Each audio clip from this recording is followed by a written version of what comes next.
அறிவோம். அனைவருக்கும் நமஸ்காரம்.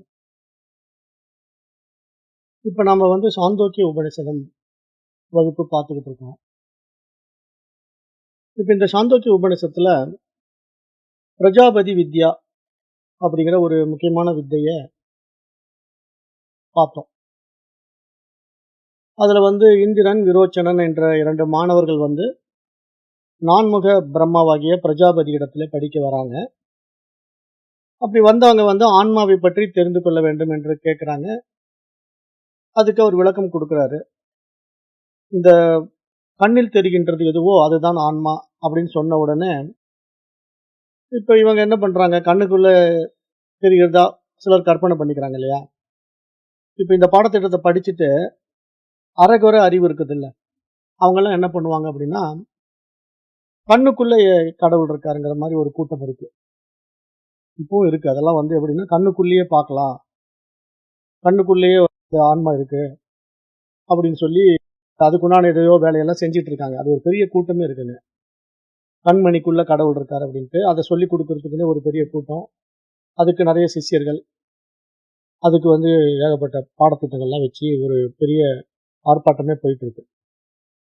அப்ப இது மாதிரி அதாவது சொல்ற விஷயத்த புரிஞ்சுக்கிறதுல பாருங்களேன், கண்ணில் தெரிகின்ற எதுவோ அது ஆன்மா அப்படின்னு சொன்னா அங்க 2 விதமான புரிதல் இருக்குல்ல. கண்ணில் தெரிகின்றது எதுவோ அது ஆன்மா அப்படின்னு சொன்னா, இப்ப நீங்க கண்ணுல பார்க்கிற பொருள் என்ன, எதிரில என்ன வேணா பாருங்களேன். டிவி பாருங்க, மொபைல் போன் பாருங்க. அப்ப கண்ணில் தெரிகின்றதெல்லாம் ஆன்மா ஆயிடுது. அப்போ மொபைல் போன் ஆன்மா, டிவி ஆன்மா, எதிரில இருக்கிறவர் ஆன்மா அப்படிங்கிற மாதிரி புரிஞ்சுக்கலாம் இல்லையா? ஏன்னா கண்ணில் தெரிகின்றது இதெல்லாம் ஆன்மான்னு சொல்லிட்டாரு பிரம்மதேவர். அப்ப ஒரு கேட்டகரி என்ன பண்ணுதுன்னா, இந்த மாதிரி கண்ணுக்கு எதிரில தெரியறதெல்லாம் ஆன்மா அப்படின்னு ஒரு முடிவுக்கு வந்துருதா? இன்னொரு கேட்டகரி என்ன தெரியுதுன்னா, கண்ணில் தெரிகின்றது ஆன்மான்னு சொல்லிட்டாரு. அப்ப கண்ணுல என்ன தெரியுது அப்படின்னு கண்ணாடியில போய் பாக்குது. அப்ப கண்ணுல கரிமணி தெரியுது. அப்ப கருமணி தான் ஆன்மா அப்படின்னு ஒரு கூட்டம். அப்ப இது மாதிரி பாத்தீங்கன்னா, ஆன்மீகத்துல தாறுமாறான மக்கள், தாறுமாறான மனோபாவம் கொண்ட மனிதர்கள் நம்ம பார்க்க முடியுது. அப்ப ஆன்மீகம்னா என்னன்னே தெரியல. அப்படி ஒரு கூட்டம் அப்படியே அலப்பாஞ்சுக்கிட்டு போகுது. விதவிதமான பயிற்சி முறைகள், விதவிதமான விவகாரங்கள்ல ஈடுபடுகின்ற மனிதர்களை நம்ம பார்க்கிறோம். அப்ப அதுக்கு தான் போன டைம் ஒரு கதை சொன்னேன். அதாவது நான் வேறு, கடவுள் வேறு அப்படின்னு தெரிஞ்சுக்கிறதுக்கு நீங்க எந்த பாடமும் படிக்க வேண்டியதே கிடையாது. நீங்க எந்த பாடமும் படிக்க வேண்டாம். நான் வேறு, ஆன்மா வேறு, நான் வேறு, கடவுள் வேறு அப்படின்னு சொல்றதுக்கு நீங்க எந்த பாடமும் படிக்க வேண்டாம். ஏன்னா அது போன டைம் அந்த சாமிஜி என்ன பண்ணாரு? சவரம் பண்றவங்க கிட்ட போய் கேட்கிறாரு. சவரம் பண்றவன, நீங்க தாங்க எனக்கு கடவுள் மாதிரி எனக்கு சவரம் பண்ணி விட்டீங்க, நீங்க தாங்க கடவுள் அப்படின்னு சொன்ன உடனே அந்த சவர தொழிலாளி என்ன சொல்றான்? என்னங்க சாமி என்ன போய் கடவுள்னு சொல்றீங்க? கடவுள் வேற, நான் வேறங்க சாமி அப்படின்னு அந்த சவர தொழிலாளி அந்த சாமிஜி கிட்ட சொல்றான். அப்ப சாமிஜி என்ன சொல்றாரு அந்த சிஷ்யன் கிட்ட? ஏன்பா, நான் வேறு, கடவுள் வேறுன்னு சொல்றது ஒரு சவர தொழிலாளிக்கு கூட தெரிஞ்சிருக்கேன். அவன் ஒன்றும் பெருசா எதையும் படிக்கவே இல்லையே. அவனுக்கு கல்வி அறிவே கிடையாது. அவன் வெறும் சவரம், முடி சிரைக்கிற வேலை. வேற ஏதாவது பயங்கரமான படிச்சிருக்கான் அப்படின்னு சொன்னா கூட பரவாயில்ல. அவனுக்கு ஒண்ணுமே தெரியாது. வெறும் சரைக்கிற வேலை, சேவ் பண்ற வேலை, சவரம் பண்ற வேலை. அவனுக்கு தெரியுது நான் வேறு, கடவுள் வேறு அப்படிங்கிறது. இத படிக்கிறதுக்கு நீ 12 வருஷம் போய் ஒரு குருகுலத்துல வேற படிச்சுட்டு வந்தியா? அப்ப நீ முட்டாளா, நான் முட்டாளா அப்படின்னு அந்த குரு கேட்டாருன்ட்டு நான் கடந்த முறை ஒரு பாடம் உங்களுக்கு கதை சொன்னேன். அப்ப இங்க நம்ம இதுதான் புரிஞ்சுக்கணும். அதாவது இங்க நம்ம என்ன புரிஞ்சுக்கணும்னா, நான் வேறு, கடவுள் வேறு, நான் வேறு, ஆன்மா வேறு, நான் வேறு, இறைவன் வேறு அப்படின்னு என்ன வேணா நீங்க புரிஞ்சுக்கங்களேன். இது தெரிஞ்சுக்கிறதுக்கு நீங்க எங்கேயும் போய் படிக்க வேண்டாம். எந்த பயிற்சியும் செய்ய வேண்டியதில்ல. அது எல்லாருக்கும் தெரியும். அது எவன் கேட்டாலும் சொல்லுவான். அதுக்கெல்லாம் படிக்க வேண்டியதே கிடையாது. ஆனா, நானும் கடவுளும் ஒன்றுதான் அப்படின்னு தெரிஞ்சுக்கணும்னா படிக்கணும். அதுக்கு தான் குருகுல வாழ்க்கை தேவைப்படுது. அததான் சாஸ்திரம் சொல்லுது. ஏன்னா, இங்க சாஸ்திரம் உபதேசிக்கிற விஷயமே என்ன? தத்துவமசி. நீ அதுவாகவே இருக்கின்றாய் அப்படின்னு ஒரு மிகப்பெரிய உயரிய மகா வாக்கிய உபதேசத்தை இங்க சாஸ்திரம் சொல்லுது அப்படின்னா, நீயும் கடவுளும் ஒன்றே, தத்துவமசி, நீ அதுவாகத்தான் இருக்கின்றாய் அப்படின்னு சொல்றதுக்கு தான் நீங்க படிக்கணும். அதுக்கு தான் 12 ஆண்டுகள் தேவைப்படுதுன்ட்டு குருகுல வாழ்க்கை வச்சிருக்காங்க இங்க நம்முடைய பூமியில. இப்ப இங்க தேவலோகத்துல தான் நம்ம சொன்னோம் இல்லையா? பிரம்மாஜி வந்து இப்ப 2 பேரும் கிளாஸ் எடுக்குறாருன்ட்டு பார்க்குறோம். அப்ப வந்து 32 ஆண்டுகள் 2 பேருமே அங்க போய் ஆன்மானா என்னன்னு காட்டிக் குடுங்கன்னு சொல்லி 32 ஆண்டுகள் காத்திருந்த பிறகு, கண்ணில் தெரிவது தான் ஆன்மான்னு சொல்லிட்டாரா? அப்ப உடனே இவனுங்க என்ன பண்ணிட்டானுங்க, கண்ணுல தெரியுறது இந்த உடம்பு தெரியுது. எதிர்ல இருக்கிற ஆள் தெரியறான். அப்போ இந்த உடம்பு தான் ஆன்மா. அப்படின்னு ஒரு முடிவு பண்ணவன் விரோச்சனன். ஆனா இங்க இந்திரன் என்ன பண்ணிட்டான், அது எப்படி கண்ணுல தெரியறது அப்படியேவா இருக்கும்? அழியும் இல்லையா? மாற்றத்துக்கு உட்படும் இல்லையா? அப்ப எனக்கு அதுல திருப்தி இல்ல அப்படின்னு சொல்லிட்டு மீண்டும் இந்திரன் என்ன பண்றான், திரும்பி வரான். தன்னுடைய குருநாதராகிய நான்முக பிரம்மாஜியிடம் திரும்பி வந்து, சமித்துடன் பிரஜாபதியிடம் திரும்பி வந்தான்.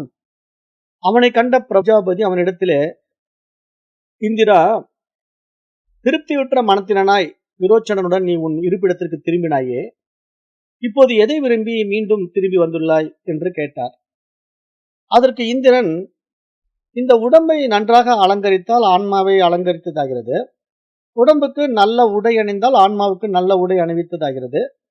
உடம்பை பகட்டாக வைத்துக் கொண்டால் ஆன்மாவையும் பகட்டாக வைத்ததாகிறது. அப்படியானால் உடம்பு பார்வையற்றதாகுமானால் ஆன்மாவும் பார்வையற்றதாகுமே.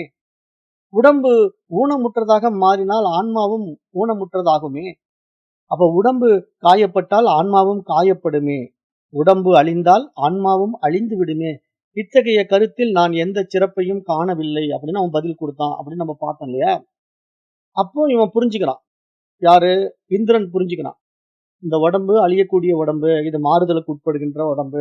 இது ஆன்மாவா இருக்க முடியாது. அதனால இத போய் நம்ம புடிச்சுக்கிட்டு இருக்கக்கூடாது அப்படின்ட்டு தான் வந்து பிரம்மாஜி இடத்துல கேட்ட உடனே, பிரம்மாஜி என்ன சொல்றாரு? இந்திரனின் நிலைமையை புரிந்து கொண்ட பிரஜாபதி அவனிடத்திலே, "இந்திரா, நீ கூறியது சரிதான். நீ ஆன்மாவைப் பற்றி சரியாக அறியவில்லை. எனவே மீண்டும் உனக்கு நான் அதனை விளக்குகின்றேன். ஆனால் நீ இன்னும் 32 வருடங்கள் இங்கே தங்க வேண்டும்" என்றார். அப்ப இங்க வந்து 32 வருடங்கள் இங்க தங்க வேண்டும் என்றார் என்று நாம் இங்க பிரஜாபதி சொல்லும்போது, இப்ப நான் எதுக்கு இந்த 32 வருஷம் தங்கணும்னு சொன்னாருங்கிறது தான் கொஞ்ச நேரத்துக்கு முன்னாடி சொன்னேன். பிரம்மாஜி என்ன சொல்றாரு? 32 வருஷங்கள் படிக்கணுங்கிறாரு. ஏற்கனவே 32 வருஷம் அங்க தங்கி இருந்தானுங்க. அப்பயும் ஆன்மாவ கண்டுபிடிக்க முடியல. இன்னும் ஒரு 32 வருஷம் நீ தங்கி இருந்தீன்னா தான் ஆன்மா பத்தியே சொல்ல முடியுங்கிறாரு. அப்ப நீங்க பார்த்துக்கங்க. எப்படிப்பட்ட ஒரு உயர் பரிமாண விஷயத்தை நோக்கி நம்ம முன்னேற வேண்டியிருக்கு. அப்ப அதுக்கு எவ்வளவு பொறுமையும், சகிப்புத்தன்மையும் நம்ம இடத்துல இருக்க வேண்டியிருக்கு. அதுக்கு தான் சாதன சதுஷ்டயம் தேவைப்படுது. அது மூடர்களுக்கோ, முட்டாள்களுக்கோ கொடுக்க முடியாது. அது புத்திசாலிகளுக்கு மட்டுமே கொடுக்கக்கூடியது. அப்படின்னு நீங்க சாஸ்திரம் வந்து ரொம்ப ஆழமா புரிய வச்சு, அது புரிந்து கொள்ளுகின்ற தகுதியானவர்களுக்கு தான் இது புரியவும் செய்யும் அப்படிங்கிற முறையில இங்க இவ்வளவு தூரம் பேசிக்கிட்டு இருக்கு. அப்ப இதத்தான் நாம இந்த பாடத்திட்டத்தின் மூலமா புரிஞ்சுக்கணும். ஏன்னா நம்ம இந்த மாரி ஒரு உயரிய உண்மைய தெரிஞ்சுக்கணும். தத்துவமசி அப்படிங்கிற ஒரு மகா வாக்கிய உபதேசத்த கேட்ட உடனே, "நீ அதுவாகத்தான் இருக்கிறாய்" என்று குருநாதர் சொன்ன உடனே, எப்படி நான் அதுவாகத்தான் இருக்கிறேன் அப்படின்னு ஒரு கேள்வியை எழுப்பி, அந்த கேள்விக்கான பதிலை தேடி, அதில் ஒரு தெளிவை அடைகின்ற வரைக்கும் நம்ம ஓடிக்கொண்டே இருக்க வேண்டும். அதில் நம்ம ஓயக்கூடாது அப்படின்னு தான் இங்க சாஸ்திரம் வந்து ரொம்ப அருமையா புரிய வைக்குது. அப்ப இங்க இந்த பிரஜாபதி வித்தை வந்து அப்படிதான் பேசுது. இங்க எல்லாமே வந்து ரொம்ப தெளிவா 5 கோஷங்களை வந்து அழகா விளக்குறாங்க மகான்கள். அத வந்து எப்படியெல்லாம் நம்ம மாட்டிக்கிட்டு இருக்கிறோம். அன்னமய கோஷம்ங்கிற இந்த பௌதீக உடல்ல தான் நான் என்று அபிமானிக்கின்ற ஒரு தன்மையில நம்ம அந்த உயர் பரிமாண அறிவா பிரகாசிக்க மாட்டேங்கிறோம். அப்ப இது மாரி தான் நம்ம ஒவ்வொரு ஸ்டேஜா கடந்து போகணும் இல்லையா? அப்படி ஒவ்வொரு ஸ்டேஜா நம்ம கடந்து போறதுக்கான ஒரு பக்குவம், ஒரு தகுதி இது எல்லாம் உடனே வந்துடாது. அது தொடர்ந்து நம்ம இந்த பாடத்திட்டங்கள்ல பயணம் பண்ண தான் மனது வந்து அப்படியே புரிதல் வந்து வந்து தான் நம்மள வந்து அப்டேட் பண்ணி, லிஃப்ட் பண்ணி, நம்முடைய ரியாலிட்டி, நம்முடைய சோர்ஸ நமக்கு அனுபவமாக்க வைக்கும். அப்ப அந்த நிலையில தான் நாம பிரகாசிப்போம். அப்ப நமக்கு எதுவும் தேவைப்படாது. அதுவரைக்கும் நம்ம எல்லாமே படிச்சுக்கிட்டே இருக்கணும். பயணம் பண்ணிக்கிட்டே இருக்கணும். நம்முடைய இலக்க அடையிற வரைக்கும் ஓயக்கூடாது. அப்படிதான் இங்க சாஸ்திரம் சொல்லிக் குடுக்குது. அதுக்கு சில ஆண்டுகள் தேவைப்படலாம். அவரவர்களுடைய பக்குவத்துக்கு தகுந்த மாரி சிலருக்கு பல ஆண்டுகள் தேவைப்படலாம். இப்படிதான் இங்க சாஸ்திரம் வந்து நம்மள வழி நடத்திட்டு போகுது அப்படிங்கிறத நம்ம பார்க்க முடியுது. அப்ப அடுத்தது இந்த பிரஜாபதி வித்யாவுல நம்ம ஏற்கனவே 9 பகுதிகள் பார்த்து முடிச்சிருக்கோம். இப்ப 10வது பகுதி என்ன பேசுது அப்படின்னு பார்த்தீங்கன்னா, இந்த அழியக்கூடிய பௌதீக உடலாகிய தூல உடம்பை ஆன்மாவாக கொண்டால், தூல உடம்பில் நேர்கின்ற குறைபாடுகள் ஆன்மாவிற்கும் நேருவதாக மாறிவிடும். ஆகவே இது ஒரு சிறப்பான கருத்து அல்ல என்று முடிவு செய்தான் இந்திரன். எனவே அவன் மீண்டும் பிரஜாபதியிடம் திரும்பி வந்தான். அவன் ஆன்ம ஞானத்தின் அடுத்த படியை புரிந்து கொள்ள தயாராக இருப்பதை உணர்ந்து கொண்ட பிரஜாபதி அவனிடம் மேலும் விளக்கம் அளித்தார் என்று நாம் இங்க பார்க்கிறோம். இப்ப நம்ம எப்படி பார்க்கணும்னா, நம்முடைய பௌதீக உடல்ல விழிப்பு நிலையில இப்ப நம்ம வாழ்ந்துகிட்டு இருக்கிற வாழ்க்கையில இருக்கக்கூடிய விஷயங்கள் ஆன்மாவா ஆகாது. அடுத்தது கனவு நிலை பற்றி இங்க பேசப்படுது. விழிப்பு நிலைக்கு அடுத்ததாக கனவு நிலை என்று ஒன்று மனிதனுக்கு உண்டு. விழிப்பு நிலையை அனுபவிப்பது இந்த ஸ்தூல உடம்பு, இந்த பௌதீக உடம்பு. அதாவது பருவுடல் பெற்ற மனிதன். இப்போ வேதாந்த தத்துவம் இதனை பற்றி உபதேசிக்கும் போது அதை விஸ்வன் என்று அழைக்கிறது. அப்ப இந்த பௌதீக உடம்பு, இந்த பருவுடல் இதை பற்றி வேதாந்த சாஸ்திரம் பேசும்போது அதுக்கு விஸ்வன் அப்படின்னு ஒரு பெயர்ல அழைக்கின்றது. அப்ப இந்த உடம்பு கனவில் செயல்படுவதில்லை. கனவில் நாம் காண்பது வேறு ஒரு உடம்பு. அப்ப அதை நம்ம இங்க நல்லா புரிஞ்சுக்கணும். ஏன்னா கனவுல இருக்கிற உடம்புக்கு பேர் தைஜசன்னு பேர். சாஸ்திரம் விஸ்வன், தைஜசன் அப்படின்ற பெயர்கள் அனுப்பும். இது வேதாந்த சாஸ்திரங்கள் படித்தவங்களுக்கு நல்லாவே புரியும். வேதாந்த சாஸ்திரங்களை படிக்காம இங்க பயணம் பண்றவங்களுக்கு கொஞ்சம் குழப்பமா இருக்கும். ஆனாலும் பரவாயில்ல, நம்ம எளிமையான தமிழ்ல எளிமையா தான் புரிய வைக்கிறோம். அதனால நிதானமா கேட்டீங்கன்னா எல்லாமே புரிஞ்சுக்க முடியும். பொறுமை தான் இங்க ரொம்ப ரொம்ப முக்கியம். அப்ப இங்க தைஜசன் அப்படிங்கிற ஒரு நிலையில கனவு உடல் இருக்கு. இங்க விஸ்வன் அப்படிங்கிற நிலையில இங்க பௌதீக உடல் விழிப்பு நிலையில இருக்கு. அப்ப இங்க விழிப்பு நிலை உடம்பு கனவுல வரும்போது இருக்காது. ஏன்னா இது வெளியே படுத்துக்கிட்டு இருக்கும். விழிப்பு நிலை உடம்பு தூங்கும். நல்லா காலை நீட்டி கையை நீட்டி அப்படியே படுத்துக்கிட்டு இருக்கும். இந்த உடம்பு செயல்படவே படாது. ஆனா கனவுல பாத்தீங்கன்னா வேற ஒரு உடம்பு உங்களுக்கு வந்துரும். அந்த உடம்புல தான் நீங்க அங்க விவகாரம் பண்ணிட்டு இருப்பீங்க. ஆனா நீங்க அந்த உடம்புல இருக்கிறத நீங்க பார்க்க மாட்டீங்க. ஆனா உங்க உடம்பு மூலமாவே அந்த கனவு உலகத்தை அனுபவமாக்குவீங்க. அப்ப அங்க ஒரு புலி துரத்துற மாதிரி இருக்குன்னா பயந்துகிட்டு ஓடுவீங்க. அப்ப கனவுல நீங்க புலி துரத்துறதை வச்சு பயந்துட்டு ஓடுறீங்க அப்படின்னா அந்த ஓடுகின்ற உடம்பு என்ன உடம்பு? கனவு உடம்பு. அப்போ நீங்க இங்க தூங்கிட்டு இருக்கிற உடம்பு எழுந்து ஓடுறது கிடையாது. நல்லா புரிஞ்சுக்கணும். இங்க நம்ம விழிப்பு நிலையில இருக்கிற உடம்பு தூங்கிட்டு தான் இருக்கு. அது எழுந்து ஓடுறது கிடையாது. ஆனா கனவுல புலி துரத்தும் போது ஒரு உடம்பு ஓடும். ஐயோ என்ன புலி துரத்துது, காப்பாத்துங்க காப்பாத்துங்கன்னு கதறிக்கிட்டு ஒரு உடம்பு ஓடும். அப்ப அந்த உடம்புக்கு பேரு தைஜசன்னு பேரு. இங்க விழிப்பு நிலையில தூங்கிட்டு இருக்கிற உடம்புக்கு பேரு விஸ்வன்னு பேரு. இத சாஸ்திரம் விளக்கம். இப்படி விளக்கம் கொடுத்து என்ன சொல்லுதுன்னா, இந்த மாதிரி மனித உடல் தூள உடம்புல இருக்கக்கூடிய இந்த உடம்பு ஈடுபடுகின்ற விவகாரங்கள் எப்படி கனவு விஷயத்துக்குள்ள மாறுபட்டு காணப்படுதுங்கிறத நீ கவனிச்சியா அப்படிங்கறத இங்க சொல்றாரு. அப்ப இங்க இந்த உடம்பு கனவில் செயல்படுவதில்லை. கனவில் நாம் காண்பது வேறு உடம்பு. இப்ப விழிப்பு நிலையில் கால்களை இழந்திருப்பவன் கனவில் கால்களை பெற்றவனாக கூட இருக்கலாம். உண்மைதானே? இப்ப பாத்தீங்கன்னா ஒருத்தன் விழிப்பு நிலையில ஊனமா பிறந்திருக்கிறான். அவன் நொண்டி. அவன் நடக்க முடியாது. அவனுக்கு 2 சப்போர்ட் வேணும். ஊனமா இருக்கிறவன் கால் நொண்டிக்கிட்டு நடக்கிறதுக்கு 2 கட்டைய எடுத்து அக்கல்ல வச்சுக்கிட்டு அப்படியே உந்தி உந்தி நடப்பான். அவன் என்ன பண்றான், இரவுல தூங்க போறான். தூங்கும்போது கனவு காண்றான். கனவு காணும்போது புலி துரத்துது. அந்த நொண்டியா இருக்கிறவனுக்கு கனவுல புலி துரத்துது. இப்ப அந்த கனவுல அவன் ஓடுவாங்க. கனவுல அவன் என்ன பண்ணுவான், ஐயோ புலி துரத்துது என்ன காப்பாத்துங்க, புலி துரத்துது என்ன காப்பாத்துங்கன்ட்டு கனவுல அவன் ஓடுவான். ஆனா விழிப்பு நிலை உடம்புல அவன் ஓட முடியாது. ஏன்? விழிப்பு நிலை உடம்பு அவனுக்கு ஊனம். கால் போயிருக்குது. அவன் கட்டைக்கால் வச்சிருக்கிறான், இல்ல கட்டையை வச்சுதான் நடக்கிறான். அப்ப நீங்க புரிஞ்சுக்குங்களேன். இப்ப உடம்புல பாருங்களேன், வெளியே இருக்கிற குறைபாடுகள் கனவு உடம்பை பாதிப்பதில்லை. எனவே கனவு உடம்பை செயல்படுத்துகின்ற கனவு மனிதன் தான் இங்கு ஆன்மா அப்படின்னு சொல்லி பிரஜாபதி போதித்து விட்டார். இப்ப வேதாந்த தத்துவம் தான் இதனை தைஜசன் அப்படின்னு சொல்லிடுச்சு. இப்போ இதை நம்ம விரிவா பார்க்கணும் அப்படின்னா நம்ம ஏற்கனவே பார்த்திருக்கிறோம். விழிப்பு நிலை, கனவு நிலை, ஆழ்ந்த உறக்க நிலை அப்படின்னு 3 நிலைகள் இருக்கிறேன். இப்ப இந்த 3 நிலைகள்ல மனிதன் எத்தனைதான் விஞ்ஞானத்துல முன்னேறியவனாக இருந்தாலும் இப்ப நாம 2025 இருக்கிறோம், 21ஆம் நூற்றாண்டில் இருக்கிறோம். அப்ப நம்ம இப்படி எல்லாம் மிகப்பெரிய ஒரு அறிவு நிலையை அடைந்தவர்களாக இருந்தாலும் கூட நம்ம கனவு நிலையை நம்மளால கண்டுபிடிக்கவே முடியாது. ஆழ்ந்த உறக்கத்தையும் நம்மளால கண்டுபிடிக்கவே முடியாது. ஏன்னா விஞ்ஞான வளர்ச்சிக்கும் இதுக்கு சம்பந்தமே கிடையாது. அப்ப இங்க நம்ம என்ன பண்றோம், உறங்கும் போது ஒரு புத்தி, இந்த நம்முடைய ஞானம் எல்லாம் எங்கேயோ போயிடுது இல்ல. அப்ப அது எங்க போச்சு? தூங்கும் போது நான் யாருன்னு நமக்கு தெரியாது. இப்ப ஒருத்தன் இந்த நாட்டுக்கே ராஜாவா இருக்கலாம். எப்படி ஏன்னா இருக்கட்டுமே. அவன் ஒரு பெரிய போஸ்டிங்ல இருக்கலாம், ராஜாவா இருக்கலாம். ஆனா அவன் தூங்கும் போது தன்னை ராஜான்னு தெரிஞ்சுக்குவானா? அல்லது நான் பெரிய பதவியில இருக்கிறேன்னு தெரிஞ்சுக்குவானா? தெரிஞ்சுக்க முடியாது இல்ல. அப்ப இதை தெரிஞ்சுக்கிறதுக்கு ஏதாவது விஞ்ஞான அறிவு தேவைப்படுதா? ஒண்ணுமே தேவைப்படாது. தேவைப்பட்டாலும் நீங்க அங்க கண்டுபிடிக்கவே முடியாது. ஏன்? அது ஒரு சூட்சமமான விஷயமா இருக்கு இல்லையா? நுண்ணிய விஷயம். சூட்சமம் அப்படின்னா ரொம்ப நுண்ணியது. அந்த நுண்ணியமான விஷயத்தை நீங்க பொருள்ல வெளியே உபயோகப்படுத்தக்கூடிய டெக்னாலஜி எல்லாம் வச்சு கண்டுபிடிக்கவே முடியாது. சயின்ஸ் இன்னும் டெவலப் ஆகவே இல்ல. சயின்ஸ் வந்து இம்ப்ரூவ் ஆகவே இல்ல. அதெல்லாம் கண்டுபிடிக்க முடியாது. ஏன் கண்டுபிடிக்க முடியாது அப்படின்னா, அந்த கண்ணுக்கு தெரியாத அந்த ஆத்மா இருக்கு இல்லையா? அது வந்து மிக மிக நுண்ணியது. அது புலன்களாலோ, கருவிகளாலோ, கருவி கரணங்களாலோ எவ்வளோ பெரிய ஹை ஃப்ரீக்வன்சி டெக்னாலஜி உங்ககிட்ட வச்சிருந்தாலும், அத கண்டுபிடிக்கவே முடியாதுங்க. ஏன்னா, அத கண்டுபிடிக்கணும்னு நீங்க நெனைக்கிற பொருள் நீங்களாவே இருக்கிறதுனால, அத நீங்க பார்க்கவும் முடியாது. அத பத்தி தெரிஞ்சுக்கவும் முடியாது. அத வந்து எத வச்சும் கண்டுபிடிக்க முடியாது. இப்ப இத நான் பேசும்போது எனக்கு ஒரு ஞாபகம் வருது. ஒரு அன்பர் வந்து என்கிட்ட ஃபோன்ல சொல்லும்போது, "ஐயா நான் வந்து சென்னையில இந்த ஆரா செக் பண்ற ஒரு எக்விப்மென்ட் வச்சிருக்காரு ஒருத்தரு. அவர்கிட்ட போயி நான் என்னுடைய ஆராவ செக் பண்ணணும்னு நெனச்சேன். அப்புறம் என்னுடைய சக்கரங்கள் எல்லாம் வந்து மூலாதாரம், சுவாதிஷ்டானம், மணிப்பூரகம் இப்படியெல்லாம் எனக்கு சக்கரங்கள் எந்த அளவுக்கு ஸ்டிமுலேட் ஆகிருக்கு. இப்ப நான் வந்து தினசரி யோக வாழ்க்கையில் வாழ்றேன். யோக பயிற்சிகள் எல்லாம் பண்றேன். அப்ப எனக்கு வந்து சக்கரங்கள் வந்து தூண்டப்பட்டு ஒவ்வொரு சக்கரங்களும் அப்படியே புத்துணர்வு பெற்று, அப்படியே அதே மேல்நிலை பரிமாணத்துக்கு வந்துகிட்டு இருக்கா?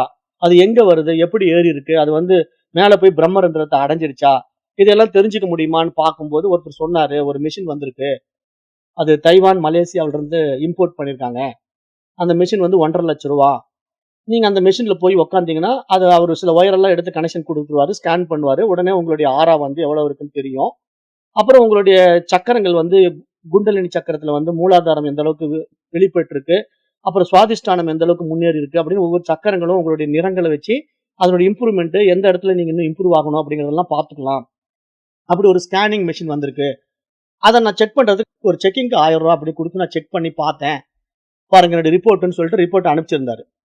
பிடிஎஃப் ஃபார்மேட்ல வந்திருந்தது அந்த ரிப்போர்ட். அதுல பார்த்த உடனே அவன் அந்த ஸ்கேன் ரிப்போர்ட் மாரி இப்ப எப்படி மெடிக்கல்ல போய் ஸ்கேன் ரிப்போர்ட் பண்ண உடனே உங்களுக்கு லிவர் இந்த அளவுக்கு இருக்குது, கிட்னி இந்த அளவுக்கு இருக்குங்கிறத பத்தி ஒரு ரிப்போர்ட் போட்டு அனுப்புவானுங்க மெடிக்கல்ல. இப்ப மெடிக்கல்ல வந்து ஸ்கேன் ரிப்போர்ட் வந்து அவன் அனுப்புறான்னா, அவன் வந்து உள்ள இருக்கிற உறுப்புகளுக்கு அனுப்புறான். இப்ப நீங்க கிட்னி வந்து எந்த அளவுக்கு பல்ஜ் ஆகிருக்கு, அல்லது கிட்னி வந்து எந்த அளவுக்கு இன்ஃபெக்ஷன் ஆகிருக்கு, அப்படிங்கிறத வேணா ஸ்கேன் பண்ணி பார்த்து அதோட ரிப்போர்ட்ட வந்து மருத்துவ உலகம் அனுப்பலாம். அது நடைமுறையில இருக்கிறத நம்ம பார்க்கிறோம். ஆனா, இல்லாத ஒரு விஷயத்த சக்கரங்கள வந்து கண்ணுலயும் பார்க்க முடியாது, கருவியிலயும் பார்க்க முடியாது. அத கண்டுபிடிச்சு ஒரு மிஷின ஒருத்தன் கண்டுபிடிச்சிருக்கானாமா. அந்த மிஷின்ல வந்து அவன் பார்க்குறானாமா. இதுக்கு வந்து ஒரு பேமெண்ட் வேற ரூ. 1000 குடுத்து போய் அந்த ஆராவ செக் பண்றாரு. இதுக்கு ஒரு கூட்டம் அலமோதிக்கிட்டு போகுது. இது சென்னையில ஒரு பெரிய பிசினஸா நடந்துட்டு இருக்கு. இது பல வருஷமா நடந்துட்டு இருக்கு. எனக்கு இப்ப தான் சொன்னாரு. எனக்கு அதெல்லாம் தெரியாது. அப்புறம் உடனே சொல்லும்போது நான் சிரின்னு சிரிச்சுட்டேன். என்னங்க ஐயா இப்படி எல்லாம் கூட மூடர்களா இருப்பாங்களா? இதெல்லாம் படிச்சிருந்து என்னங்கய்யா பிரயோஜனம்? வாழ்க்கைன்றது எவ்வளவு பெரிய விஷயங்கள நம்ம இந்த உலகத்துல சொல்லிக் குடுத்துட்டு இருக்கோம். ஆன்மாங்கிறது ஒரு மிகப்பெரிய ஒரு நுண்ணிய விஷயம். கண்ணால் பார்க்க முடியாது, காதுகளால் கேட்க முடியாது, புலன்களால் அறிய முடியாது, மனதினால் புரிந்து கொள்ள முடியாது. அப்ப இப்படிப்பட்ட ஒரு உயர் பரிமாண ஒரு அறிவ வந்து அனுபவம் ஆக்குறதுங்கிறது, நானேன்னு நமக்குள்ள உணர்ற ஒரு உள் விஷயமா இருக்கிறத போய் வெளிய எப்படிங்கய்யா மிஷின்ல பார்ப்பீங்க? அவன் ஆறாவ காட்டுறான்ட்டு, அவன் ஆறா வந்து இவ்வளவு டெவலப் ஆயிருக்கு, அவ்வளவு டெவலப் ஆயிருக்குன்னு வேற சொல்றான்ட்டு, நீங்க இதெல்லாம் போய் பார்க்குறீங்கன்னா, என்னத்த சொல்றதுங்கய்யா? நீங்கலாம் படிச்சு என்ன பிரயோஜனம்? அப்படின்னு நான் திட்டினேன். ஏன்னா உண்மை அதுதானே.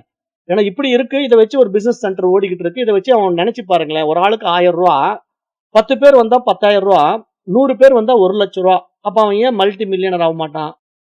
அவன் வெளிநாட்டுக்கே வந்து ஃப்ளைட்ல தான் போறானாமா. அந்த ஆள் வந்து அடிக்கடி ஃப்ளைட்ல போவானாமா. Malaysia, Singapore போவானாமா. அப்புறம் அங்கிருந்து வருவானாமா. வரும்போது ஒரு மிஷினோட வருவானாமா. அடுத்த ஆளுக்கு மிஷின சேல்ஸ் பண்ணுவானாமா. அத இன்னொருத்தன் எடுத்து அவன் பிசினஸ் பண்ணிட்டு இருக்கான். இத பிசினஸ் பண்றவங்கலாம் யாருன்னா, இந்த மாரி சக்கரால ஆர்வம் இருக்கிற ஆளுங்க. அதாவது இப்போ ஆன்மீகத்துல வெறி பிடிச்சு திரியிறாங்கல்ல. நான் வந்து சக்கரத்த தூண்டி மேல போய் சகஸ்ரஹரத்த ஓப்பன் பண்ணி அப்படியே நான் பிரம்மரந்திரத்த திறந்து அடுத்த நிமிஷம் அப்படியே பரமனோட 2 கலந்து விடுவேன். அப்படின்னு சொல்லக்கூடிய நெறைய பேர் இருக்காங்க. அப்ப இவங்கள வச்சு ஒரு டார்கெட் பண்ணி ஒரு கூட்டம் சம்பாதிக்குது பாத்தீங்களா? இதுதான் இங்க வந்து கமர்சியல். அதாவது ஆன்மீகம்ங்கிறது எப்படியெல்லாம் மக்கள மூடர்களா பயன்படுத்தி, முட்டாள்கள பயன்படுத்தி இன்கம் ஜெனரேட் பண்ண முடியும் அப்படிங்கிறத இன்றைக்கு புரிஞ்சு வச்சிருக்கிறவன் ஒரு வகையில புத்திசாலின்னு தான் நான் பார்க்கிறேன். ஏன்னா, அவன் வந்து இத வச்சு பணம் சம்பாதிக்கிறான் பாருங்க. அவன நம்ம பாராட்டி தான் ஆகணும். ஏன்னா, மூடர்கள் இருக்கிற வரைக்கும் புத்திசாலிங்க வாழ்ந்து கொண்டே இருப்பாங்க. அப்ப இத நம்ம பார்க்கும்போது இப்படி எல்லாம் ஒரு ஆறாவ கண்டுபிடிக்கிறேன், சக்கரத்தினுடைய வலிமைய கண்டுபிடிக்கிறேங்கிறதுக்காக ஒரு மெஷினு, அந்த மெஷினுக்கு வேற ஸ்கேனிங்கு, அந்த ஸ்கேனிங்க்கு வேற ரூ. 1000 இன்கம்மு. அப்ப ஒரு நாளைக்கு 10 பேர் வந்தா கூட ரூ. 10,000 ஒன்ஸ் இன்வெஸ்ட்மென்ட்டா போதுமே. ரூ. 1,00,000 போட்டு மெஷின வாங்கிட்டா போதுமே. அப்படியே காசு மேல காசு அப்படியே வந்து கொட்டிக்கிட்டே இருக்கும்ல, கமலஹாசன் பாட்டுல வர்ற மாதிரி. காசு மேல காசு வந்து அப்படின்ட்டு அது மாதிரி அருமையா காசு வந்துகிட்டு இருக்கும். நல்ல தொழில் அதெல்லாம். அப்ப இப்படிதான் ஆன்மீகத்தை வச்சு நிறைய பேர் சம்பாதிக்கிறாங்க. இப்ப இங்க நாம இப்படி சொல்லிக்கிட்டு இருக்கிறோம். நீதான் ஆன்மா அப்படின்னா எவன் வருவான்? ஒருத்தரும் வர மாட்டேங்கிறான். ஏன்னா இப்படிதான் இன்னைக்கெல்லாம் இருக்கு பாடத்திட்டம் எல்லாம். அப்ப இங்க அததான் பிரம்மா சொல்றாரு. அதாவது இங்க வந்து உயரிய விஷயத்த நம்ம நோக்கி பயணம் பண்ணும்போது, அது எல்லாராலயும் புரிஞ்சுக்க முடியாதுங்க. அப்ப அதுக்கு ஒரு தனி பரிமாணத்துக்குள்ள நம்ம போகணும். அதாவது மனம் வந்து இத அக்செப்ட் பண்ற அளவுக்கு ஒரு விரிவு நிலையை அடையும் போதுதான், நீங்க நான் என்ன சொல்ல வரேங்கிறதே உள்வாங்கிக்க முடியும். அப்ப இதுக்கு பக்குவம் தேவைப்படுது இல்லையா? இதுக்கு வந்து நீங்க உடனே ஒரே நாள்ல வந்து எங்க ஆத்மாவ காட்டிக் குடுங்கன்னா எப்படி காட்டிக் குடுக்க முடியும்? அப்ப இங்க நம்ம இந்த சாஸ்திரங்கள கவனிச்சு பார்க்கும்போது என்ன சொல்ல வருது சாஸ்திரம்? 32 ஆண்டுகள் காத்திருந்த விரோச்சனனும், இந்திரனுமே வந்து 32 வருடங்கள் கழித்து கூட ஆன்மாவை தெரிந்து கொள்ள முடியவில்லைங்கிறத நம்ம இந்த சாஸ்திரத்துல பார்க்கிறோம். அப்ப மீண்டும் கொஞ்சம் விவேகத்தினால விழித்துக் கொண்ட இந்திரன் வந்து பிரம்மாவிடத்தை வந்து மீண்டும் அணுகி, எனக்கு இந்த பௌதீக உடல் எப்படி ஆன்மாவாக இருக்க முடியும்? இது அழியக்கூடிய உடல் அல்லவா? ஆகவே எனக்கு இது இன்னும் தெளிவாக விளக்குங்கள் என்று கேட்ட பிறகுதான் இந்திரன் கிட்ட என்ன சொல்றாரு பிரம்மாஜி? அப்படியாப்பா நான் உனக்கு சொல்றேன். ஆனா இன்னொரு 32 வருஷம் நீ காத்துக்கிட்டு இருக்கணுங்கிறாரு பாருங்க. அப்ப இங்கிருந்து நீங்க இதுல என்ன புரிஞ்சுக்கணும்? இந்த அத்தியாத்ம ஞானம் என்பது ஏதோ ஒரு நாள், ஒரு வாரம், ஒரு 10 நாள் வந்து கத்துக்கிட்டு போற விஷயம் கிடையாது. இது வந்து மைண்ட லிஃப்ட் பண்ணக்கூடிய விஷயம். ஸ்டெப் பை ஸ்டெப்பா நடக்கணும். கொஞ்சம் கொஞ்சமா ப்ராசஸ் ஆகணும். அப்போ வந்து மனசு நல்லா பக்குவமாகணும். எங்கெல்லாம் நம்ம மாட்டிக்கிட்டு இருக்கோங்கிறது புரியணும். நம்முடைய அஞ்ஞானங்கள் எல்லாம் விலகணும். நம்ம அந்த அறிவா பிரகாசிக்கணும். அப்ப அதுக்கு எவ்வளவு ப்ராசஸ் இருக்கு. அது நம்ம தொடர் பயணத்தினால தான் சாத்தியம் அப்படிங்கிறது இங்க மகான்கள் சுட்டி காட்டுறது தான் இங்க கனவு நிலை அப்படிங்கிற ஒரு விஷயத்தை புரிய வைக்கிறதுக்காக பிரம்மாஜி இங்க பேசும்போது, கனவுல இருக்கிற உடம்பு வேறப்பா, விழிப்பு நிலையில இருக்கிற உடம்பு வேறப்பா.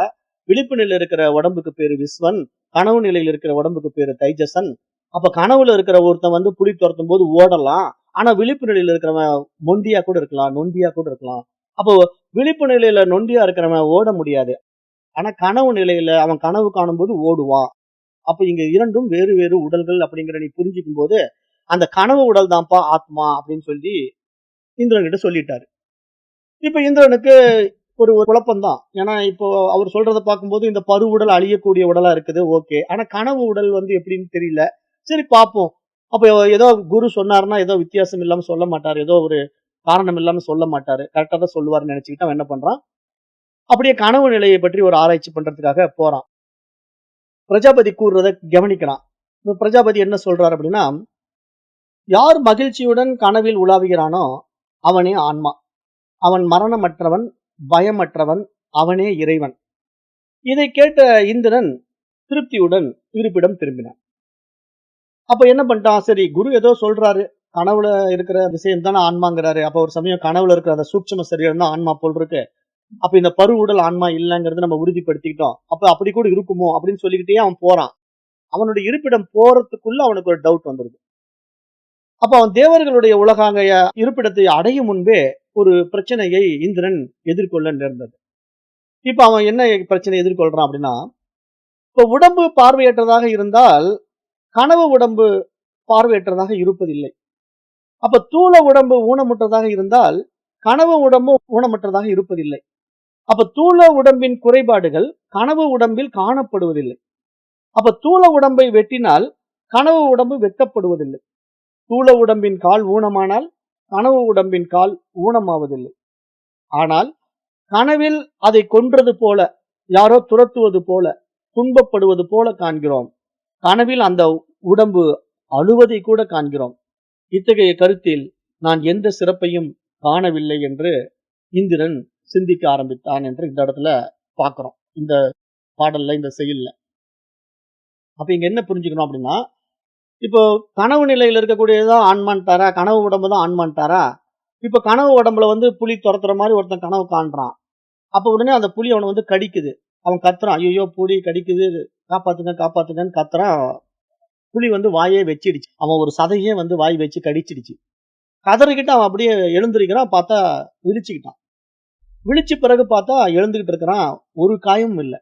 நல்லா இருக்கிறான். அப்பாடா நல்ல வேளை கனவு. இது வந்து உண்மையா இருந்திருந்தா, இந்நேரம் என்னுடைய சதைய வந்து பாதி எடுத்துட்டு போயிருக்கும் அந்த புலி. அப்ப இது வந்து கனவு தானே. அப்பாடா தப்பிச்சேன். அப்படிங்கிறான் இல்லையா? அப்ப இங்க என்ன நடந்திருக்கு? கனவு உடல் அழியும்போது விழிப்பு உடல் அழிவதில்ல. விழிப்பு உடல் ஊனமாக இருக்கும்போது கனவு உடல் ஊனமாக இருப்பதில்லை. அப்ப இரண்டும் வேறு வேறு உடல்கள். அப்ப இரண்டும் வேறு வேறு உடல்கள்ல இப்ப இந்த மாற்றங்கள் வந்து சூட்சும சரீரத்துல ஒரு விதமா இருக்கு, ஸ்தூல சரீரத்துல ஒரு விதமா இருக்கு. அப்ப இங்க வந்து நம்ம இந்த ஸ்தூல சரீரம் வந்து அழியக்கூடியதா இருக்கிறதுனால இது ஆன்மாவா இருக்க முடியாது. ஆனா சூட்சும சரீரமும் அழியுதே. ஏன்னா அதுவும் கனவுல இந்த மாதிரி பாதிக்கப்படுது, பயப்படுது, அப்புறம் இந்த மாதிரி பிரச்சனையை உட்படுத்திக்குது. அப்ப இது ஒரு சிந்தனைக்குரிய விஷயமாக இருக்கிறதுனால இவன் என்ன பண்றான், இந்திரன் அப்படியே கொஞ்சம் ஆராய்ஞ்சு பார்க்கறான். அப்போ இங்க ஒரு கால் ஊனமுற்ற மனிதனை பார்க்கும்போது கனவில் வருகின்றவன் காலோடு ஓடுறான். அப்ப கனவின் தன்மையில இது சாத்தியம் தான். ஆனா கனவில் வரும் அந்த மனிதனை வந்து யாரோ கொன்று விடுவதாகவே நம் கனவு கண்டால் கூட உண்மையில் அந்த உடல் கொல்லப்படுவதில்லை. ஏன்னா அவன் கனவு தெளிந்து எழுந்த உடனே நல்லாவே இருக்கிறான். அப்ப இங்க இன்னொன்று கனவில் வருகின்ற இந்த உடலும் இப்ப இந்த உடலும் பார்க்கும்போது எனக்கு என்னமோ இது ஆன்மாவா இருக்க வாய்ப்பே இல்ல. அப்ப இங்க வந்து கனவுல கூட ஒருத்தன் கொலை பண்ணி கொல்லப்படுகிறான். புலி வந்து கடிச்சு கொன்னுடுது. அப்ப இறந்து போகிறான். அப்ப எப்படி இது ஆன்மாவா இருக்க முடியும் என்று திருப்பி என்ன பண்றான்? இந்திரன் வந்து மீண்டும் திரும்பி வருகிறான். யார்கிட்ட? அதே பிரஜாபதியாகிய பிரம்மா கிட்ட. அப்ப வந்து சொல்றான். ஆன்மாவை பற்றி தான் கொண்டிருந்த கருத்து சரியல்ல என்பதை உணர்ந்த இந்திரன் சமித்துடன் மீண்டும் பிரஜாபதியிடம் திரும்பி வந்தான். அவனை கண்ட பிரஜாபதி அவனிடம், இந்திரா, திருப்தியுற்ற மனதினாய் நீ உன் இருப்பிடத்திற்கு திரும்பினாயே, இப்போது எதை விரும்பி மீண்டும் வந்துள்ளாய் என்று கேட்டார். அதற்கு இந்திரன், ஐயனே, ஸ்தூல உடம்பை வெட்டினால் கனவு உடம்பு வெட்டப்படுவதில்லை. ஸ்தூல உடம்பு ஊனமானால் கனவு உடம்பு ஊனமாவதில்லை. ஆனாலும் கனவில் அதை யாராவது கொன்றது போல காணப்படும் போது, துன்பப்படுவது போல காணப்படும் போது, ஆனால் நனவு உலகில் வந்து அந்த உடம்பு கொல்லப்படுவதில்லையே, அந்த உடல் அழியப்படுவதில்லையே. அப்ப இத்தகைய கருத்தில் நான் எந்த சிறப்பையும் காணவில்லை என்று பதிலளித்தான். அப்ப இந்திரனின் இந்த நிலைமையை புரிந்து கொண்ட பிரஜாபதி அவனிடத்திலே, இந்திரா, நீ கூறியது உண்மைதான். நீ ஆன்மாவை பற்றி இன்னும் சரியாக அறிந்து கொள்ளவில்லை. ஆகவே மீண்டும் உனக்கு நான் அதனை விளக்குகிறேன். ஆனால் நீ இன்னும் ஒரு 32 வருடங்கள் இங்கே தங்க வேண்டும் என்றார். இதனை ஏற்றுக்கொண்ட இந்திரன் மீண்டும் 32 வருடங்கள் பிரஜாபதியுடன் தங்கினான் என்பதாக இந்த 10ஆம் பகுதி நிறைவு பெறுகிறது.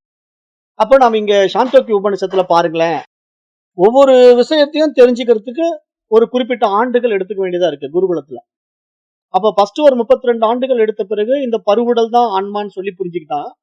அடுத்து ஒரு 32 ஆண்டுகள் காத்திருந்த பிறகு அந்த சூட்சும உடல் தான் ஆன்மா அப்படின்னு புரிஞ்சுக்கிட்டான். அப்புறம் வந்து அதுல சந்தேகம் வந்துருச்சு. பருவுடலும் அழிஞ்சிடும், கனவு உடலும் அழிஞ்சிடும். அப்ப இது ரெண்டுமே ஆன்மாவா இருக்க முடியாது. அப்ப எனக்கு உண்மையான ஆன்மாவை காட்டி கொடுங்கும் போது இன்னும் ஒரு 32 ஆண்டுகள் காத்திருக்க வேண்டும் என்று பிரம்மாஜி சொல்றத பார்க்கும்போது, அப்ப இதுக்கு எவ்வளவு பொறுமையும் சகிப்புத்தன்மையும் இருந்தால்தான் நம்ம ஆன்மாவை அனுபவமாக்க முடியும் அப்படிங்கிறது இந்த பாடம் வந்து ஆழமா அறிவுறுத்துது. அதை தான் நம்ம இங்க புரிஞ்சுக்கணும் அப்படிங்கிறது தான் நான் ஆரம்பத்திலே சொல்லிட்டேன். ஒருத்தன் வந்து 12 வருஷம் போய் நான் வேறு கடவுள் வேறுன்னு தெரிஞ்சுக்கிறதுக்கு குருகுலத்துல பயிற்சி எடுக்கிறது ஒரு பெரிய விஷயமே கிடையாது. அவன் 12 வருஷம் இருந்தாலும் சரி, 50 வருஷம் இருந்தாலும் சரி, அதனால கால விரயம் தான் ஆகும். ஆனா உண்மையா நான் தான் கடவுள் அப்படின்னு தெரிஞ்சுக்கிறதுக்கு அவன் எவ்வளவு வருடங்கள் ஈடுபாடோடு இயங்குறானோ அப்பதான் அவன் வந்து அந்த நிலையை அடைய முடியும். அது எப்படி? அவரவர்களுடைய பக்குவத்துக்கு ஏற்ற மாதிரி, புரிந்து கொள்ளுகின்ற தகுதிக்கு ஏற்ற மாதிரி அவங்க ஒரு சிலர் சீக்கிரம் புரிஞ்சுக்குவாங்க, ஒரு சிலர் காலதாமதம் எடுத்துக்குவாங்க, ஒரு சிலருக்கு பிறவிகள் கூட தேவைப்படலாம். ஏன்னா இந்த பிறவிலேயே முடிச்சிருவாங்கன்னு சொல்ல முடியாது. அவங்க இவ்வளவு தூரம் படிப்பாங்க, ஆனாலும் ஆன்மாவை அனுபவமாக்க முடியாம உடம்பு விட்டுருவாங்க. அப்ப அடுத்த பிறவி எடுத்து வந்து மீண்டும் அதிலேயே பயணம் பண்ணுவாங்க.